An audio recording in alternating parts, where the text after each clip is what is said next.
les amis. Bonjour à tous. Donc oui, aujourd'hui on fait deux vidéos parce que je voulais mettre des petits rajouts à la dernière vidéo. C'est-à-dire que si vous n'avez pas vu comment entretenir son potager, allez le voir, puis revenez sur celle-ci après. Parce que dans la vidéo que j'ai fait, on voit que entre mes légumes on voit la terre. Il n'y a pas de paillage, j'en mets plus à cause des limaces. J'ai déjà expliqué pourquoi. Ici c'est pas possible. Donc ma terre au final va être couvert parce que mes légumes ils vont grossir. Étant donné que j'ai pas semé ou planté trop large. Donc après ça va couvrir tout le sol.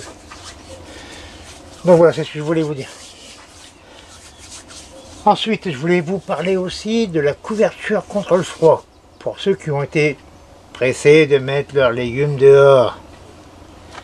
Et oui, vous êtes nombreux. Ouais. Je vous ai vu.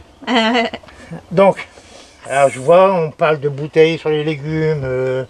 C'est des bouteilles pour faire des cloches. Oui, on peut. Sur des petits légumes, c'est-à-dire des petites salades, hein, des petits plants de tomates, mais vraiment petits. Des petites courges, parce qu'il y en a qui veulent aimer les courges. Donc, quand vous arrivez sur du plan comme ça, voilà, le plan il fait facile 25-30 cm. Hein. Donc voilà, si vous mettez une bouteille là-dessus, même une bouteille de 5 litres, ça va faire ça. Voilà. Ça va toucher les feuilles. Donc, dans une bouteille, ça condense, l'humidité va se former. Le gel, s'il gèle la nuit, il va se mettre sur la bouteille, bien sûr, et ça va toucher le plant de tomate, il est foutu. Il va griller. Ouais, plant de tomate, salade, n'importe quoi, c'est comme ça. C'est grillé. Après, il y a un autre effet aussi. En journée, ça chauffe fort. Dans une petite bouteille comme ça. Ça va faire une étuve, le pied, il brûle. Là, il va brûler. Ça va faire l'effet inverse. D'accord. Donc moi, je dis pas que les cloches, c'est pas bon. Ça existe depuis des lustres, hein, les cloches, hein, les anciens... Comme le potager de Caillebotte, on voit bien le jardinier qui met tous ses cloches sur ses salades et tout. C'est un très beau tableau. Et donc, moi, je préconise plutôt un voile. Voilà, vous le mettez le soir, vous l'enlevez le matin. Voilà. C'est vite fait, c'est rapide. Si vous avez des arceaux, c'est bien aussi, vous mettez ça dehors. Et puis arceaux, voilà, c'est bien. Oui. Voilà, c'est bien. Hein. Les bouteilles en plus. Faut pas croire que c'est contre les limaces. Hein. Ça ne marche pas. Une limace, enfin une gasthéropodes, ça pond dans la terre. Les œufs donc sont dans la terre.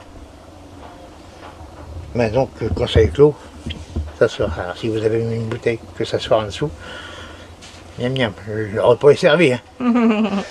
Donc voilà, enfin c'était pas pour parler de limace. Donc voilà, évitez les bouteilles qui sont collées contre les légumes, c'est pas bon du tout. Une autre chose aussi, j'ai vu aussi des gens mettre des plastiques, mettre un tuteur, mettre des plastiques autour. Faire comme une chaussette quoi. C'est pareil, hein. Dedans ça va condenser, le froid il va s'y mettre. Hein. Je sais, s'y mettre c'est beaucoup. Mais le froid il va se mettre sur le plastique, qui va toucher la plante, et c'est la mort du signe. Hein. Et ça c'était le téléphone qui sonne. C'est pas grave. C'est pas grave. Alors ensuite Jaco, une petite chose, les petites gouttelettes qu'on a sur les tomates, j'ai eu pas mal de questions là-dessus. Ça c'est parce que le pied de tomate là, sort de la salle de sport. Donc il transpire.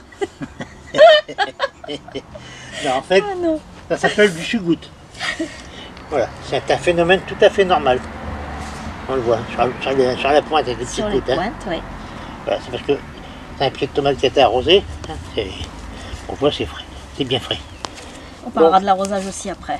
Oui, après, on ne peut pas tout faire en même temps. Ben non. Donc voilà, donc tu m'as coupé dans l'élan. Oui, donc c'est un phénomène normal. Comme j'ai bien arrosé hier soir, la plante a pris toute l'eau qu'il fallait. Hein, et quand il y en a un peu trop, elle fait sortir le surplus d'eau par la pointe de ses feuilles. Voilà, donc c'est un phénomène tout à fait normal. Voilà, et vous n'aurez pas le milieu à cause de ça. Non, ça n'a rien à voir. L'arrosage. On en avait déjà parlé, mais j'ai toujours à nouveau des questions, Jaco. Bon, si système d'arrosage que vous pouvez faire dans une serre pour vos pieds de tomates. Il existe les Oyo. qui coûte un bras, mais vous pouvez en faire vous-même avec des pots. Mais le souci avec ça, c'est bien, c'est pratique. On remplissez ça une fois par semaine ou une fois par mois, ça dépend de la grosse aloe, et puis ça diffuse doucement. Le problème pour moi, enfin, moi ce qui me gêne dans ce système, c'est que ça prend la place d'une plante. Ouais, c'est ça surtout. Voilà. Sinon, c'est très efficace. Hein. On a vu pas mal de vidéos. Il y a Toto, la Casa del Perma aussi, qui fait ça dans sa serre. Allez voir si vous voulez voir des belles tomates, il y en a des belles aussi. Ouais. Donc, la Casa del Perma, hein, c'est Toto. Salut Toto. Donc, lui, il fait sur les oeillets. Bon, il aime bien. Moi, j'aime pas, parce que ça prend la place d'une plante. Ensuite, vous avez le goutte à goutte. Ça, c'est ce que je vais remettre après, mais il faut attendre que les magasins les ouvrent pour chercher du tuyau. Ouais. Mes tuyaux sont foutus. Donc je vais y mettre du goutte à goutte, c'est-à-dire qu'il y aura une petite buse à chaque plante qui va diffuser de l'eau. Quand j'ouvrirai le robinet, ben, ça diffusera de l'eau 2-3 minutes, 2-3 fois par semaine. Pour des tomates, c'est suffisant. 3 fois par semaine quand il fait chaud, et 2 fois quand il fait pas très chaud. Un pied de tomate, une fois qu'il est bien lancé, il n'y a pas besoin de trop d'eau. C'est des idées reçues, souvent on dit c'est des légumes fruits qui manquent beaucoup d'eau. Mais non, pas tant que ça. Ben, allez voir Toto, celui de dehors, il les arrose même pas. Lui. Feignant. Non, je rigole. Ah bah oui. Donc voilà. Donc après, ben, il y a l'arrosage à l'arrosoir. Alors c'est à chaque pied. Alors bien à chaque pied. Hein. Voilà. Bah, si vous avez 10 pieds d'arrosage, 10 pieds de tomates, c'est vite fait, hein. Il vous faut 3 arrosoirs. Voilà, pour 10 pieds de tomates, 3 arrosoirs, c'est suffisant. Et on n'arrose surtout pas les feuilles. Jamais plus. Jamais plus les feuilles. Au pied, direct. Quand il fait très très chaud, 3 fois par semaine. Quand il fait pas chaud, 2 fois, c'est suffisant. Voilà. Alors moi j'ai une petite question, Jaco. Tu as toujours des questions de toute façon. Eh oui. À quel moment on peut arroser avec du purin d'ortie? Oh là là, oh là là. Oh là là. Ce sont des questions récurrentes qui reviennent Là, j'ai quand même pas avec du monde. plusieurs fois par jour. Bon. Déjà, dans des pots, niet. Moi, je mets pas de purin dans des pots. Si vous voyez que la plante elle commence à peiner, vous changez de pot, vous mettez un pot plus gros. Vous n'allez pas foutre du purin sur les racines, c'est rien de plus mauvais. Et surtout, jamais sur les feuilles. Et bien dilué. Il faut savoir s'en servir d'un purin, ça peut devenir un désherbant. On rigole pas avec ça. Bon, vous plantez vos... Je prends l'exemple de la tomate, parce que là on est devant les pieds de tomates. Je plante mes tomates. Là, je vois qu'au bout de 4-5 jours, c'est bien parti. Ben, pourquoi je vais leur remettre en plus encore de l'engrais? Parce que du purin, c'est de l'engrais. Pourquoi je vais leur remettre en plus de l'engrais alors qu'ils poussent bien? Ben non, attendez. Quand vous verrez que les fruits commencent à se former, là il leur faudra de la force pour développer leurs fruits. Là, vous leur mettez du purin au pied. Comme on avait fait l'année dernière. Voilà.